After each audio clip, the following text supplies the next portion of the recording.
दोस्तों, भारत के पास ब्रह्मोस जैसी एक ऐसी सुपरसोनिक मिसाइल है जिसने दुनिया की नींद उड़ा रखी है। 20 सालों से ये मिसाइल दुनिया की नंबर 1 मिसाइल बनी हुई है और इसकी parent missile P-800 onyx missile से भी ये एडवांस है। यह भारत और रूस की दोस्ती का एक बहुत बड़ा उदाहरण है। दोनों देशों ने मिलकर ब्रह्मोस मिसाइल को तैयार किया था। दुनिया के बड़े बड़े देश भी सुपरसोनिक मिसाइल का तोड़ नहीं निकाल पाए। चीन, अमेरिका, फ्रांस जैसे बड़े बड़े देश मिसाइल का तोड़ निकालना चाहते हैं, लेकिन ये सभी देश नाकाम है कि आखिरकार ब्रह्मोस का क्या कुछ फॉर्मूला है और कैसे ये मिसाइल इतनी ताकतवर है। बता दें कि भारत और रूस के पास S-400 एयर डिफेंस सिस्टम भी है और बताया जाता है कि यह एयर डिफेंस सिस्टम भी इस मिसाइल को नहीं रोक सकता। इसके अलावा दोस्तों, आपको ये बता दें कि ब्रह्मोस अब पूरी तरीके से मेड इन इंडिया भी हो चुकी है, क्योंकि ब्रह्मोस मिसाइल के स्पेयर पार्ट अब भारत में ही बनने लगे हैं। लखनऊ में बकायदा इसका पूरा प्लांट भी सेटअप किया गया है। रिपोर्ट के मुताबिक तकरीबन 45 देश इस मिसाइल को खरीदने के लिए रेस में लगे हुए हैं। इसका एक उदाहरण फिलिस्तीन है। उसने ब्रह्मोस मिसाइल का ऑर्डर दिया और अब फिलिस्तीन को ये मिसाइल डिलीवर भी हो रही है। आपको बता दें कि दुनिया के बड़े बड़े देश इस मिसाइल के विकल्प को ढूंढ रहे हैं और जानकारी के मुताबिक कई देशों ने अब इसकी नकल बनाना भी शुरू कर दिया है। कई देश नकली ब्रह्मोस बनाने की तैयारी कर रहे हैं। नकली हम इसलिए कह रहे हैं क्योंकि सब इसके जैसी मिसाइल बनाना चाहते हैं। रिपोर्ट के मुताबिक नॉर्वे की कंपनी ब्रह्मोस मिसाइल की कॉपी करने में लग गई है। इसके अलावा जर्मनी की भी कंपनी जो सुपरसोनिक मिसाइल को तैयार करने में इस समय जुटी हुई है। जर्मनी ने अपनी मिसाइल का नाम 3SM टाइफिंग सुपरसोनिक एंटीशिप मिसाइल दिया है। इसके अलावा साउथ कोरिया की भी कंपनी है जो इस तरह की मिसाइल को बनाने में जुटी हुई है। बताया तो ये भी जा रहा है कि साउथ कोरिया 2025 तक ऐसी मिसाइल तैयार भी कर लेगा। इसकी रेंज 300 किलोमीटर तक बताई जा रही है। इसके अलावा इसकी स्पीड 2.5 मैक की रहेगी। इसके अलावा दोस्तों, जापान ने भी इसी तरह की एक मिसाइल को तैयार किया है। जापान ने इस मिसाइल का नाम ASN-3A दिया है। जापान की मिसाइल की स्पीड 3 मैक है। जापान की मिसाइल की रेंज 400 किलोमीटर तक बताई जा रही है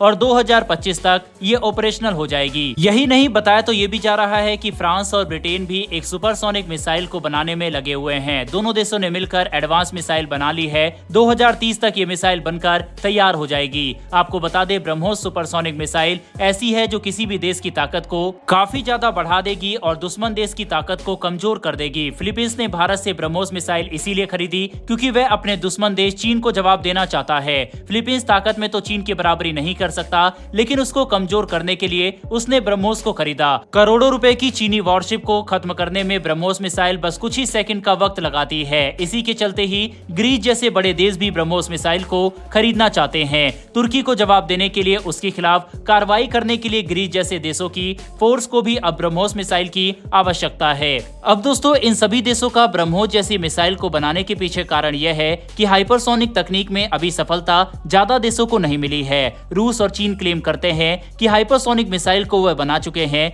लेकिन दुनिया को इस पर संदेह है। इसके अलावा अमेरिका को लगातार हाइपरसोनिक तकनीक में विफलता मिल रही है। ऐसे में विकल्प बचता है ब्रह्मोस सुपरसोनिक जैसी मिसाइल बनाना। और सुपरसोनिक मिसाइल में जैसा कि हमने कहा कि ब्रह्मोस इस समय दुनिया में राज कर रही है। यही कारण है कि ये देश या तो इसे खरीदना चाहते हैं या फिर इसके जैसी मिसाइल बनाना चाहते हैं। लेकिन अब सवाल ये खड़ा होता है कि क्या इस परिस्थिति में भारत को ब्रह्मोस को दूसरे देशों को सेल करना चाहिए या फिर नहीं। इस पर अपनी राय कमेंट बॉक्स में लिखकर बताइएगा। फिलहाल बढ़ते हैं हमारी दूसरी खबर की तरफ, जो कि मालदीव से निकलकर सामने आ रही है। दरअसल मालदीव ने भारत के लिए एक बड़ा फैसला लिया है। इससे चीन और अमेरिका को थोड़ी मिर्ची लग सकती है। दरअसल मालदीव के आर्थिक विकास एवं व्यापार मंत्री मोहम्मद शाहिद ने जानकारी दी है कि अब मालदीव और भारत मिलकर लोकल करेंसी में व्यापार करेंगे। बता दें कि मालदीव और भारत के बीच में $780 मिलियन का व्यापार होता है। वहीं चीन के साथ मालदीव केवल $720 मिलियन का व्यापार करता है। मालदीव को ट्रांसपोर्ट और साथ ही इंपोर्ट ड्यूटी देनी पड़ती है, जो कि उसके लिए एक बड़ा खर्चा होता है। इसी को देखते हुए मालदीव ने कहा है कि भारत के साथ वह इंडियन रुपये में बिजनेस करेगा। बता दें कि भारतीय रुपए में ट्रेड करने का प्रस्ताव भारत को दे दिया गया है और इसके फाइनल सेटलमेंट जल्द ही होने वाले हैं। इससे पहले मालदीव ने चीन के साथ भी चीन की लोकल करेंसी में व्यापार करने का प्रस्ताव दिया था, जिसे वहां की सरकार ने स्वीकार कर लिया। इससे सबसे ज्यादा बचत तो मालदीव को ही होगी, क्योंकि वह भारत से काफी बड़ी मात्रा में इंपोर्ट करता है। वहीं से उसके इंटरनेशनल टैक्स भी बचेंगे और साथ ही डॉलर पर उसकी निर्भरता भी कम हो जाएगी। उदाहरण के तौर पर बताएं कि अगर मालदीव 15 लाख डॉलर का व्यापार करेगा तो उसको 50% तक की बचत होगी, यानी कि वह करीब 7.5 लाख की बचत कर पाएगा। इसके अलावा मालदीव की तरफ से कहा गया है कि भारतीय टूरिस्ट जब मालदीव में आएंगे तब भारतीय रुपए में पेमेंट कर सकेंगे।